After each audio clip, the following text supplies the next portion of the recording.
Segunda Epístola de Paulo a Timóteo, capítulo 2, a partir do versículo 14. Traze essas coisas à memória, ordenando-lhes diante do Senhor, que não tenham contendas de palavras, que para nada aproveitam e são para a perversão dos ouvintes. Procura apresentar-te a Deus aprovado como obreiro que não tem do que se envergonhar, que maneja bem a palavra da verdade. Esse texto é muito conhecido, extremamente conhecido, e nós o utilizamos sempre que vamos fazer algum discurso ou falar a obreiros, a pessoas vocacionadas para o ministério. Temos que pensar sobre os propósitos pelos quais Paulo dirige essas palavras ao jovem pastor Timóteo.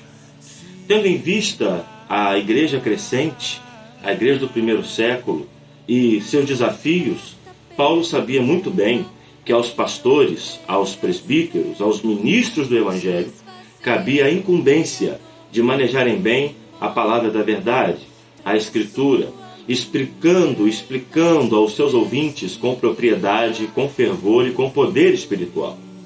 Agora, o que temos que pensar é sobre esta última frase do versículo 15, o que é manejar bem a palavra da verdade e também o que nos leva a termos esse zelo, tendo em vista que os desafios da igreja parecem que não cessaram, parecem que os desafios se repetem. Quando estudamos a história do cristianismo e principalmente o período da Reforma, vemos que este foi o desafio dos reformadores, trazer de volta a mentalidade cristã, a ideia de que a palavra da verdade deveria ser bem manejada. Tendo em vista que os religiosos, principalmente na Idade Média, não tinham nem lido ainda o Novo Testamento, não tinham em mãos o Novo Testamento para lê-lo sempre que fosse oportuno, e assim sendo, suas doutrinas não eram fundamentadas de maneira clara e límpida no texto sagrado neotestamentário.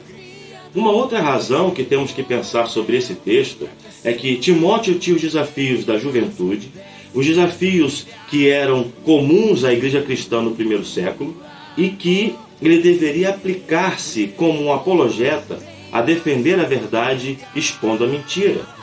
E acontece que nos dias atuais parece que isso ainda é um desafio notório diante de nossos olhos, quando paramos para fazer uma análise daquilo que tornaram, daquilo que fizeram da igreja e do cristianismo.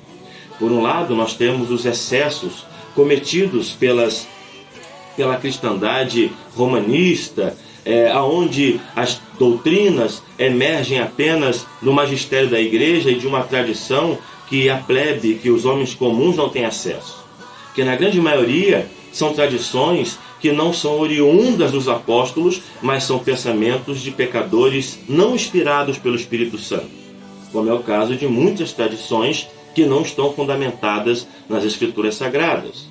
Agora, por outro lado, existe o neopentecostalismo e as suas doutrinas heréticas, teologia da prosperidade, pastorado feminino, doutrina da cobertura espiritual, sabe? Todas aquelas questões que envolvem o movimento evangélico brasileiro que não são fundamentados nas Escrituras. Aquelas igrejas pentecostais que pregam que mulher não pode usar brinco, não pode cortar o cabelo, tem que andar de saia o dia inteiro, e assim ensinam uma heresia porque não está fundamentada nas Escrituras, não passam de tradições humanas não bíblicas, cometem os mesmos erros que apontamos nos católicos romanos. Quando eu vejo algum evangélico falando muito contra a igreja romana, e eu sou protestante, então logo também tenho minhas críticas, mas eu paro e penso, na sua igreja, mulheres pregam no domingo à noite? São pastoras? Na sua igreja existem práticas que não são bíblicas, como campanhas, correntes, doutrinas que não emergem das Escrituras? No seu culto, por acaso, vocês têm ministério, entre aspas, de dança? Pois é, a sua igreja também não é uma igreja bíblica. Então nós temos que pensar que o desafio daqueles que verdadeiramente desejam ser obreiros fiéis é defender a verdade acima dos interesses. Mas o problema é que muita gente está atrás daquilo que a igreja pode promover em sua vida. Infelizmente, existem muitas pessoas que, no afã de serem ordenadas ou serem pastores, se enfiam em tudo quanto é biombo com o nome de igreja. Se sujeitam a coisas que sabem que não são bíblicas. Um exemplo é alguém que se sujeita a estar numa igreja com um líder que se intitula apóstolo. Meus caros, eu respeito todos os irmãos em Cristo. Eu posso ter amizade e tratar bem uma pessoa que se intitula apóstolo? Posso, claro. E eu vou tratar com todo carinho, respeito esses irmãos. Mas é errado, é um equívoco. Não existe base bíblica para isso. Ah, mas lá em Efésios 4:11 diz que Deus constituiu apóstolos. Efésios 4:11 foi escrito enquanto os apóstolos estavam vivos. Então, logo, se os apóstolos estavam vivos, eles deveriam aparecer na lista de dons ministeriais dados à igreja.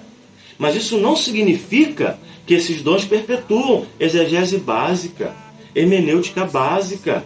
Mas, mesmo assim, existem pessoas atrás de títulos. Agora, o que leva alguém a querer se intitular apóstolo e não ser pastor?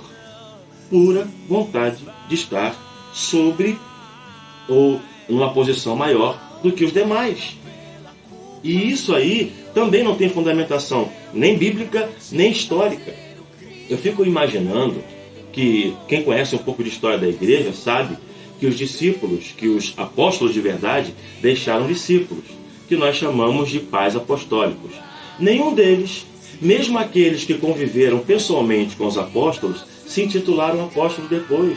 Eram no máximo bispos e pastores, bispos e presbíteros. Mas a soberba, a vontade de aparecer, levam hoje, na situação em que a igreja evangélica está, terem homens que se intitulam apóstolos, para poder dizer que são mais que presbíteros, para dizer que são mais do que pastores.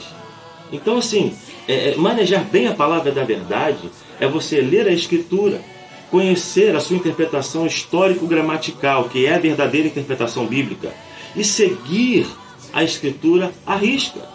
O culto a Deus não tem que ter modismo.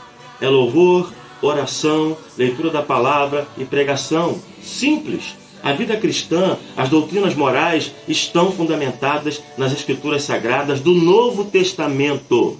É o Novo Testamento que nos mostra qual é o procedimento de um cristão. Então para de pegar texto do Antigo Testamento fora de contexto para dizer que tal prática é pecado, que você não pode fazer isso que é pecado, porque você se torna um herege. Você se torna um mentiroso, seja por desconhecimento ou seja por pura desonestidade. Então o desafio hoje, para aqueles que são autênticos expositores das Escrituras, é não nos conformarmos com esse século. É não nos conformarmos com esse século chamado século cristão. É não nos conformarmos com as heresias e modismos que estão nas igrejas atuais. Existem muitas igrejas bíblicas corretas, mas eu digo com pesar no coração, são poucas, não são midiáticas e não são lotadas. Porque hoje em dia, infelizmente, a maioria das igrejas lotadas, elas são igrejas que propõem-se a dar aos seus ouvintes o entretenimento. A pessoa vai lá e o culto é um show. Agora, será que teria o mesmo, aí vão falar que é unção, que é poder espiritual? Balela! Será que teria o mesmo número de frequentadores se fosse igreja sem instrumento musical? Se fosse igreja sem um palco no lugar do púlpito? Se o pastor se importasse em ensinar o que a Bíblia diz, ao invés de ficar massageando o ego dos ouvintes? Será que teria o mesmo público? Será que estaria tão cheio assim?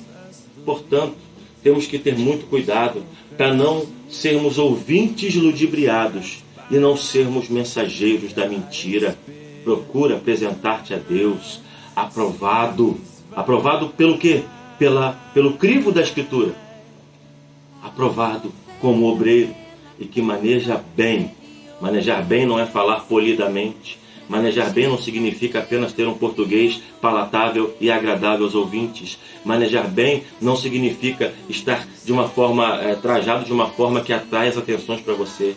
Manejar bem é ser fiel ao que o texto diz e não abrir mão 1 milímetro da verdade da Escritura.